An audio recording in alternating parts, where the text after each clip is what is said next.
In section 4.7, we talked about whether or not a function was linear or nonlinear. Given a table, such as problems 1 through 4, what you're looking for is you're looking for a pattern that requires you to add or subtract. If your pattern is consistent and you're adding the same number or subtracting the same number for your y's every single time, then your function is linear. If you're adding, the function is increasing.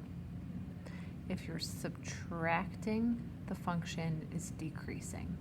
So if we look at problem number 1, my y value to go from 4 to 5, I add 1.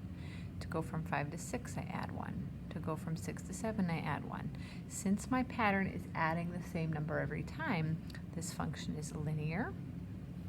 And since the pattern is adding, the function is increasing as well. If we look at example 3, you check the pattern to make sure that the pattern is consistent. To go from 3 to 8, you add 5. To go from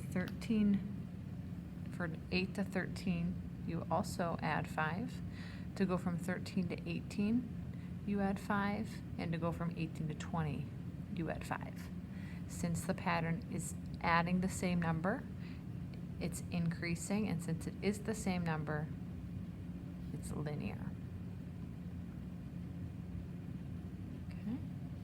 If you look at number 5 is a table. I'll just move my iPad here. Number 5 is a table that you do the same thing. It wants to know if the function is linear or nonlinear, and it also wants you to explain. Well, if you check your pattern, to go from $4 to $8, you add 4. To go from $8 to $12, you add 4, and so on and so forth. So because the pattern is consistent, this is a linear increasing function, and the explanation would be you're adding 4 each time. If you look at number 6, and I'll zoom out here. Okay, it says the graph shows a state's minimum wage from 2005 to 2012. Would you describe the yearly increase as linear or nonlinear? Explain your reason. If you look graphically at what you're given here, you'll notice that the values, and I'm sorry, I'm shaking. Here we go. The values are not increasing in a straight line. They are actually curved, which makes this function nonlinear. You could also create a table with the values and notice that the table is not increasing by the same amount every time. So this is years, this is cost, 2005, 2006, 2007, $5.70, $6.50, $6.72.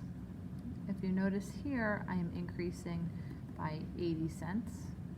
And here I'm increasing by 22 cents. Because my pattern is not the same every time, that makes this function nonlinear. If you look at the equations in problem number 7 and 8, that's what you're going to use to identify whether or not it's linear or nonlinear. Okay, the Devon Tool Company uses this equation to calculate the gross profit the company makes when it sells tools. Is the gross profit a linear or nonlinear function? Well, if you look at the equation, you notice that your highest exponent is an imaginary 1. Because your highest exponent is imaginary 1, that is one of the stipulations that allows us to say that a function is linear. So this would be a linear function. The highest exponent is 1. Whereas if you look at problem number 8, my equation, my highest exponent is 2, which makes this non-linear.